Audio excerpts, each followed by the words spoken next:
Before we begin, I wanted to share a few reflections as to why practicing gratitude is so valuable. It is in our evolutionary nature to hold on to what is negative. In Western psychology, we call this the negativity bias, where responding strongly and holding on to what is negative has enabled us to stay safe and to survive as a species. The dark side of this strength, as noted by psychologist Rick Hansen, is that while the mind is like Velcro for negativity, the mind is also like Teflon for positivity, rendering us less likely to reflect and abide in positive mental states. Our innate bias towards negativity can also be exacerbated by experiences of adversity, such as traumatic life events or having felt judged as less than, where one may continuously wrestle with a sense of unworthiness or never feeling good enough. Given our tendency to lean into that which is negative, we now know how important it is to train the mind not only to gain insight into our nature, but because of our nature, we must also proactively cultivate positive social emotional states, such as compassion, kindness, generosity, and gratitude. The benefit of nurturing gratitude within ourselves is that it helps us focus. It helps us focus on that which we can be grateful for and what we have, rather than being caught up in the comparing mind and seeing what we do not have.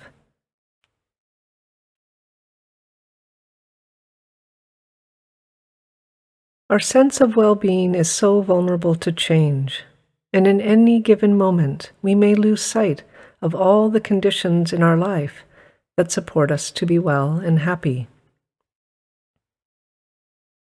We lose sight of our freedoms and the ways in which we are fortunate. Thankfully, we can train the mind so that we can see more clearly and connect with the fact that pleasure need not be sought outside of ourselves, and that a more trustworthy source of happiness can be found within.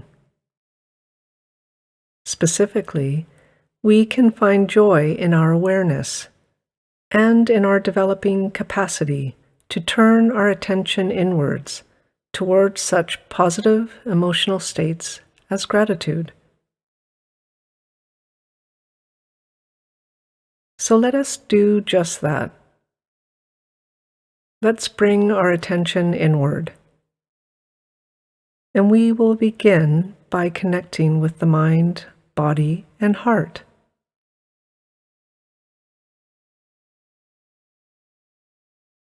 We ground ourselves in the present moment's experience. And to do so, we may simply ask, is the mind aware?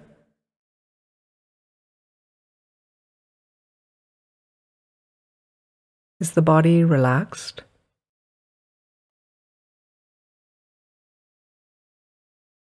Is the breath coming down into the lungs?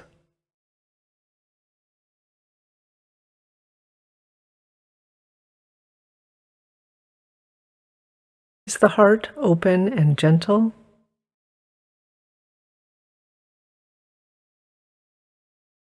Let's further invite calm and quiet into the mind, body, and heart by taking 3 slow, deep breaths.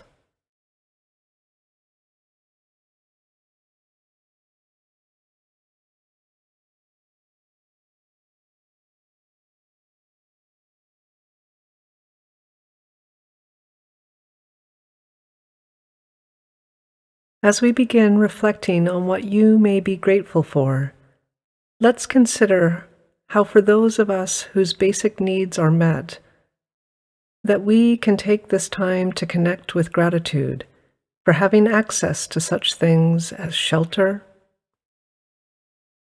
fresh food and water, healthcare and medicine. And we can give thanks to all those who've come before us who have made this possible. Within our families, surrounding communities, and that generations of hard work, kindness, and compassion have made these conditions possible. For this, we can give thanks.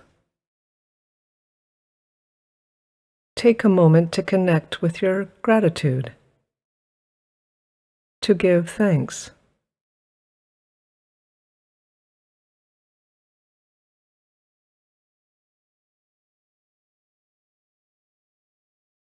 If you happen to notice any resistance or judgment, or the arising of sadness or sorrow, see if you can be gentle with it.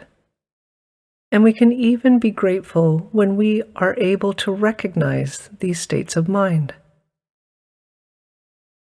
Know that you have the capacity to care for whatever arises in this practice, and that all that is needed is for you to be gentle, loving, and curious. All experiences are welcome.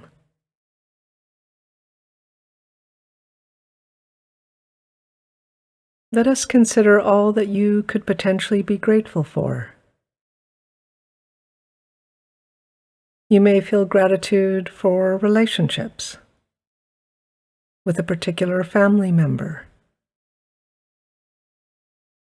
friends, or colleagues. Bring these people to mind.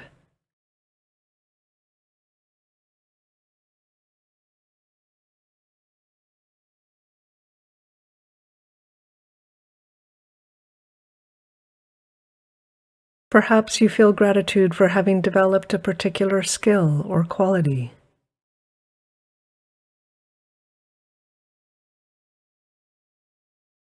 We can also give thanks to all those who've been patient with us, who have been exemplars of love, kindness, compassion, truthfulness, and generosity.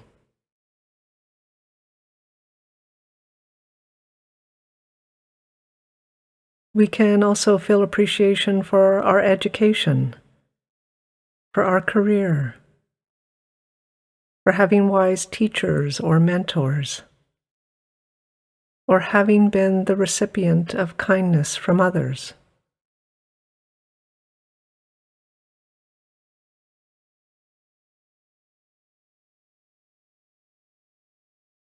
Perhaps you may even feel grateful for your mistakes or past difficulties that have led to important life lessons, or that have deepened your sense of humanity.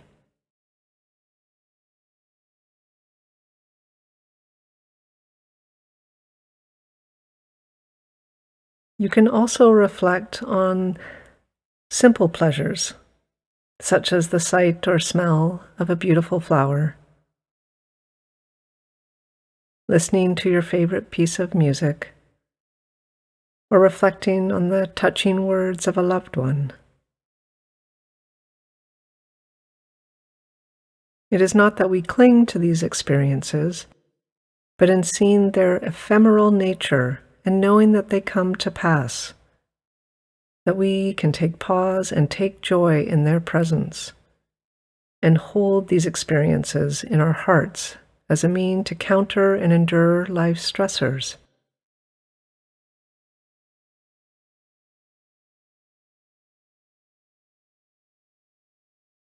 Take a few moments to consider, what in your life are you grateful for?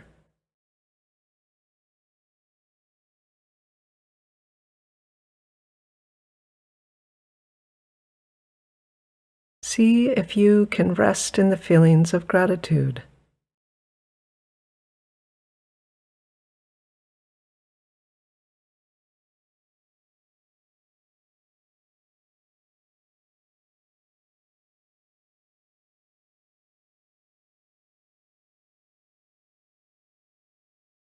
If this reflection stirs strong emotion, allow yourself to gently care for whatever may arise. Perhaps a few thoughtful breaths to ease that emotion.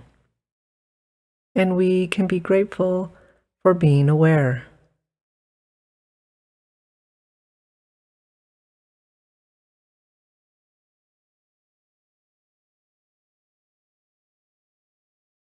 No matter what we are dealing with, there is always something to be grateful for. Something that we could take pause and celebrate as a gift of life.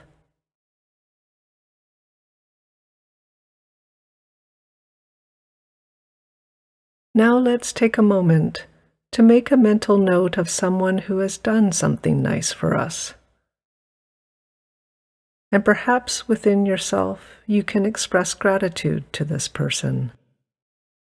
And could even imagine yourself expressing your thanks directly to them at another time.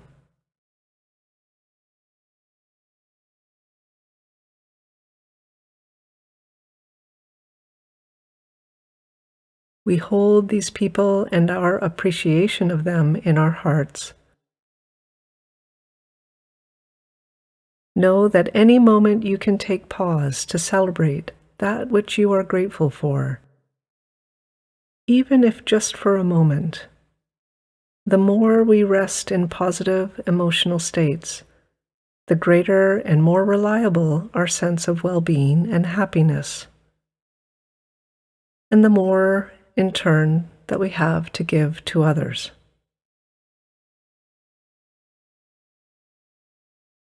May the efforts of our practice be of benefit for all beings everywhere. May all beings live with greater peace, safety, and love. And may our efforts to develop gratitude support us in making it so.